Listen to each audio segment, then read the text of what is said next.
Negativity is one thing we all have. We just can't help having those days and nights when we think everything is lost, adversity is facing us, and we have negative thoughts. And it's not just at times when we are in adversity. There are many times when we feel, we believe, we fear adversity is coming towards us, and we fall into the trap, the spiral of negative thoughts. Before we get going, please go over to my website, faisalqureshi.com, and follow the links to my YouTube and Facebook channels. You have to click, subscribe, follow, and make sure you turn on notifications so you know exactly when we go live. My question, Dennis, because you are more technical about this than I am, why do these negative thoughts keep us awake? Why do they consume our 24 hours? Why do they consume our, not just the mind, but our whole physiology, our whole body, our whole chemistry? Why do these negative thoughts consume us so much? Yeah, so if anybody would like to get a hold of me, the easiest way to do that is to go to dennistyrell.com, look for the YouTube and the Facebook links, go ahead and click on those to follow and subscribe, and then you will be notified every time some new content comes your way. Yeah, FQ, that's a great question, and it's really interesting because I typically wake up early in the morning anyhow. However, like in many mornings, I wake up and it's like, oh, I got to get up, I got to do this, I got to do that. Many times I have a difficult time falling asleep because I'm still thinking about the day before, what maybe I got accomplished. Maybe I'm celebrating a victory that I had that day, or maybe I'm like, oh man, I didn't get this done or I didn't get that done. So what we're doing at that point, FQ, is we're actually engaging what's known as the default mode network. So the DMN, and really what the DMN is, I teach a lesson on this. It's called defeating the demon. And really what that is it's a network inside of it's a network inside of our brain, inside of our mind. And when it's activated when we're at rest. That's the really interesting thing. So when we're at rest and we're not engaged with our world around us, especially like when we're trying to go to sleep. I mean, we're sitting there, we're trying to shut our mind off, and then we try to shut our mind off, right? And then you're like, well, I can't, I do this. I'm not, I suck at this. I'm not even capable of shutting my own mind off. What I'm going to say is, be patient with yourself, because what you're doing is you're actually activating that default mode network, that demon. That's that thing that just keeps us going. It's all those words that just keep going around in our heads and stuff. So it's the easiest thing to do is to take and go a little bit external, so that we're shutting down that demon inside of our head. So you're saying the more you resist it, the stronger it gets. Of course. Absolutely. Okay. So yeah, the stronger you try to fight it, the more active it gets. So sometimes like at 3:00 in the morning, I wake up and it's like, whoa, like I've got to do this, I've got to do that, and you actually wake up with that panicky feeling. Well, that's simply because in order to shut that off, sometimes all we need to do is we need to get up, maybe use the restroom, take and do something external. And now what we've done is when we're actively engaging something external, or even hyper focusing on something, some piece of material, we're able to kind of calm that a little bit more. So an active process, like counting sheep, like a lot of people do to try to fall asleep, right? I mean, but what you're doing is you're creating a visual. So now you're engaging with that vision, as opposed to the internal dialogue that keeps going on and ends up keeping us awake. Okay, I'm gonna plug in two things here. When I asked you the question that more you resist, the stronger it gets, I was going somewhere. Adrian Bram has these beautiful books, and one of his books is Who Ordered That Truckload of Shit. But one of his stories is accept the pain. You have to accept the pain. The more you resist the pain, the stronger it gets. So you have to accept the pain. You have to accept the thought and stop resisting it. Stop fighting it, and then it becomes nothing but a thought.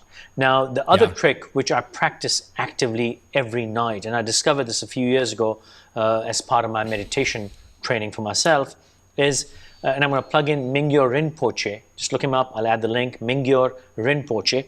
He talks about the monkey mind. And he says it beautifully that we all have the monkey mind who's constantly going yada, yada, yada, yada, yada, yada. And you have to You have to make the mind stop doing that. Now, here's the thing. You have to be dead for your mind to stop thinking. As long as you're alive, your mind will think and talk. So you have to give the mind something else to do. And this is my active trick. Every night when I lay to sleep in my bed, I do this with every breath. And as I'm exhaling, I say, silence. Silence. So what's happening is, I'm keeping my brain occupied in this silence mantra. And and even for a split second, even then, and I'm pretty good at this, even then this mind sneaks up from behind this silence mantra. And while I'm inhaling, and there is this moment of silence, it starts talking again. And next thing I know, I'm doing this silence trick, but on the inhales, it's actually taking me away. And I have to drag it back in. So you cannot shut the mind. Right, Dennis? The only thing you can do is to protect yourself from its thinking. Yeah, completely. The mind is constantly going, and what a blessing that is, right? Because now we know that we're still alive. So I mean that's truly a blessing. It's about learning to take and quiet it. So when we're actively engaged, so when I'm sitting there like writing a blog article, or I'm making a new video or something, I'm being creative, or I'm actively engaged in a client conversation.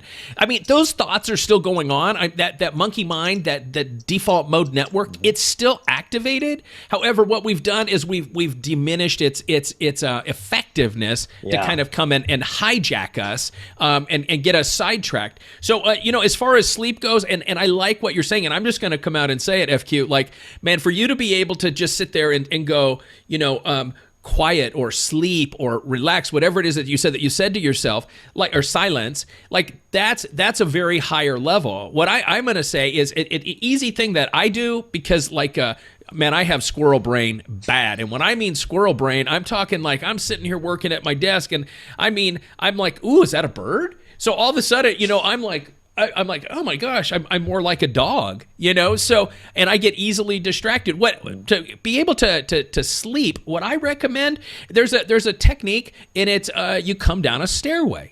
That's literally what you do. So there's a couple things that you can do. One is to take and imagine yourself in a room with an old-fashioned blackboard, not a new whiteboard or anything else, but look at an old-fashioned blackboard. And when you're in the room, you have an eraser in one hand, you have the chalk in the other, and you write numbers. And then you write 1, and then you erase it. You watch the dust settle. You can take and write, then you write the word sleep, and then you write S, the L, you see the 2 E's, and then the P, and then you erase it.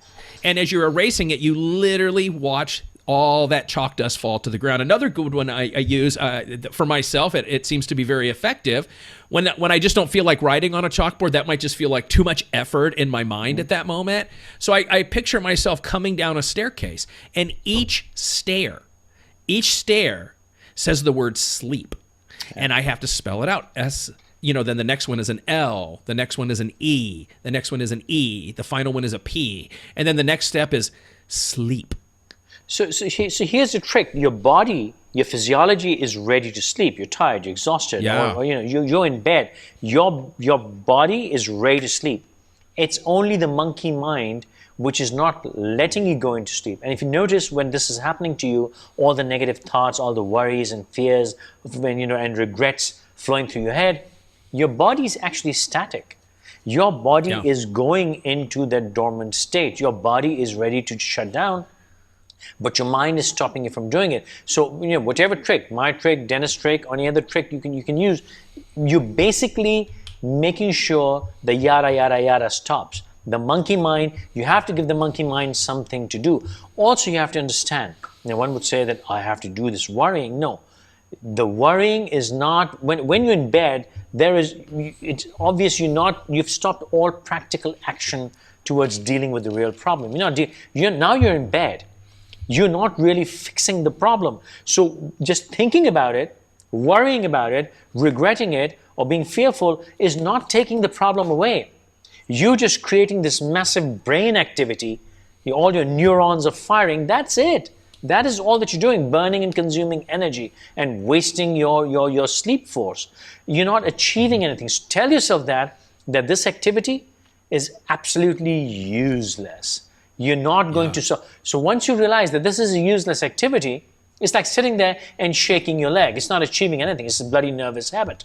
So, this is doing nothing. Once you understand it's not doing anything, at that stage, you need to just calm yourself down and give that monkey mind something to do. Another wasteful activity, like Dennis said, watch the chalk fall, walk down the stairs. I say, inhale, exhale, watch my breath.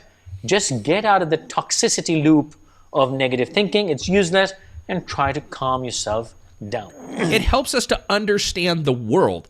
It's when we get stuck in the past, or we continue to live way too far in the future, that now we're really, really activating that process in our minds. So the only way to really calm that, I don't know too many ways other than to have an active process that gets us out of our mind and gets us engaged instead out of our own thoughts, even if we're doing is a visualization exercise with counting sheep or walking downstairs. Or with that said, there is a purpose and advantage of thinking in bed. Now, when I first lay down to bed, I take about 5 minutes, and it's an amazing exercise in Stoicism. If you don't know Stoicism, please look it up. It's one of the buzzwords and fancy words these days, but Stoicism is a fantastic thing. You should evaluate your day. You have to see what you've done. It's a 5-minute process. You have to evaluate everything that's happened to you, the decisions you've made, the choices you've made, right, wrong, understand what's happened. Now, once you've done that, can come the regret or fear. Once you understand what you've done, maybe there's regret, or maybe there's fear of what's about to happen. That's perfectly normal too, because the next step after this day's evaluation is finding solutions for what I expect to come, or things I plan on doing the next day. Like, like last night, I was in some strange buzz, and I kept getting topics for our vlogs. And the middle of the night, I was getting up and typing those topics in my notebook. So there's nothing wrong with that. The problem happens when you get physically attached to your thoughts. You're having regrets, you're having fears, you're thinking, you're solving problems. You're saying, I have a speech tomorrow, I have a presentation tomorrow, I've got a project to work, I've got code to write, I've got a patient to take care of. Your mind is trying to find solutions. It's excellent. Just don't get physically attached to the thought process. Don't let the thought process consume your body. These are just thoughts. You need to first understand the concept, the theory of it, theoretically get a grip of this. These are thoughts. There's nothing physical about them. But if you attach yourself to these thoughts, they suddenly become physical, harmful, and they can control your physiology. They can give you a heart attack. They can make you pee your bed. They can make you do all kinds of things involuntarily. So you need to detach and then enjoy your thinking. That's where all the problem solving happens. Dennis, I completely agree. I think to kind of like add on to what you said, and I agree, I evaluate my day at the end of every day, and I highly recommend that. What I'm going to say is start with the stuff you want to improve on. Start with the stuff that you when you're looking over your day, start with the stuff that's maybe not that pleasant. Maybe I didn't get this accomplished today. I need to get this accomplished tomorrow. But when you finish that process, what you're doing, you end with, man, I really kicked ass at this today. Man, I was able to check 10 things off of a 15-item list. So always finish that thought process, that evaluative process that you do at the end of the day. Always finish it with something good. And when you do that, it's kind of a mind hack that now you're setting up that monkey mind to be calm. Because now what you're doing is you're focusing on how good you did. So instead of taking and increasing your heart rate, having that sweatingness while you're in the bed, rapid breathing, any of those physiological responses, what you're doing is you're shutting them off. When you shut those off, now you're just going to end up finding yourself like drifting off to sleep. And so Excellent. that's the way I suggest that, is always finish that evaluative process with the positive. What did you really? Always finish it off with at least 1 to 3 items that you just like kicked ass at that day. And now you're setting yourself up for a successful and restful night.